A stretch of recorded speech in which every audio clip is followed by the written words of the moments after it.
ज्योतिबा मंदिर भाविकांना मारहाण प्रकरणी परिते आणि ग्रामस्थ आता आक्रमक झालेले पाहायला मिळत आहेत। ज्योतिबा मंदिर भाविकांना मारहाण प्रकरणी परिते ग्रामस्थांनी जिल्हाधिकारी कार्यालयावर मोर्चा काढलाय। पुजारी हटाओ ज्योतिबा बचाओ मागणीसाठी जिल्हाधिकारी कार्यालयावर त्यांनी मोर्चा काढलेला आहे। परिते ग्रामस्थांसह परिसरातील अनेक गावांचा याला पाठिंबा आहे। कोल्हापुरातील दसरा चौक इथून मोर्चाला सुरुवात झाली आहे।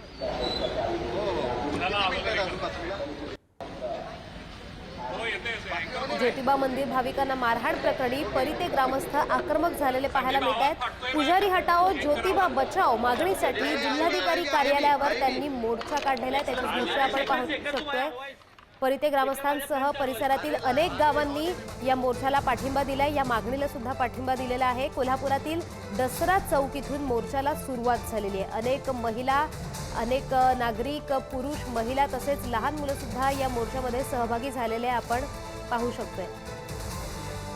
तर या संदर्भात अधिकची माहिती देत आहेत आमचे प्रतिनिधी शेखर पाटील। तर शेखर, काय सांगाल की मोर्चा आता निघालेला आहे, मागणी त्यांची कळून येते, नेमकी ग्रामस्थांची काय भूमिका आहे?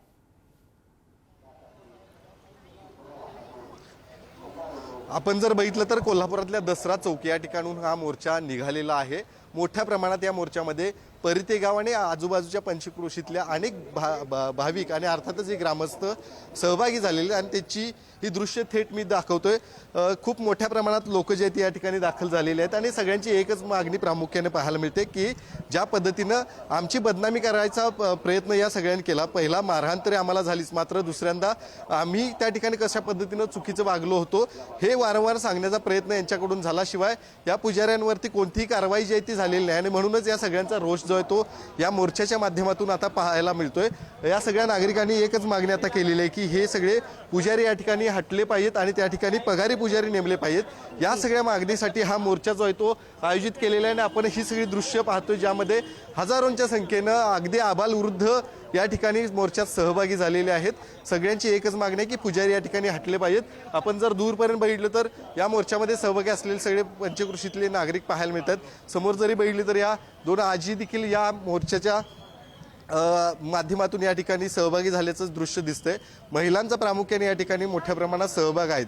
अगदी संपूर्ण गाव बंद करून हे सगळे या ठिकाणी दाखल झालेले आहेत आणि या मोर्चाच्या माध्यमातून एकच मागणी जी केली जाते ती म्हणजे हे सगळे पुजारी ते हटले पाहिजेत।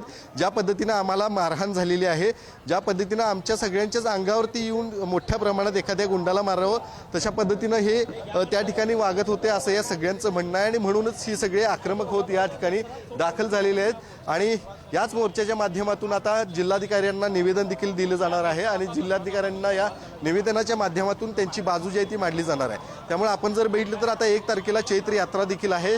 ज्योतिबावरती हजारोंच्या आणि लाखोंच्या संख्येनं भाविक संपूर्ण महाराष्ट्र आणि देशभरातून येत असतात। मात्र अशाच वेळी आता ऐन या चैत्र यात्रेच्याच पार्श्वभूमीवरती हे सगळं प्रकरण झालं होतं आणि म्हणूनच हे सगळे लोक जे आहेत ते आक्रमक झालेले। चैत्र यात्रेमध्ये देखील मोठ्या प्रमाणात या सगळ्या पुजाऱ्यांकडून आम्हाला मारहाण जी आहे ती होऊ नये अशी या सगळ्यांची मागणी आहे आणि अशा पद्धतीचे प्रकरण पुन्हा एकदा होऊ नये असं या सगळ्यांचं म्हणणं आहे। त्यामुळे निश्चितच या सगळ्या मोर्चाच्या माध्यमातून आता कशा पद्धतीने ही सगळी आपली बाजू मांडणार आहेत आणि त्यानंतर कशा पद्धतीने हे सगळ्या यश ज्या या मोर्चाला त्यांना येणार आहे यांची मागणी मान्य होणार आहे का हे देखील पाहणं गरजेचं असतं। जी जी, धन्यवाद शेखर दिलेल्या या माहितीबद्दल। वेळोवेळी तुमच्याकडून या अपडेट्स घेतच राहू।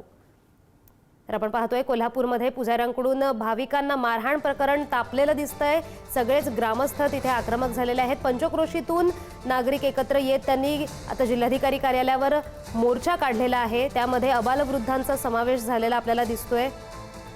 पुजारी हटाओ ज्योतिबा मंदिर बचाओ अशी मागणी त्यांनी केलेली आहे।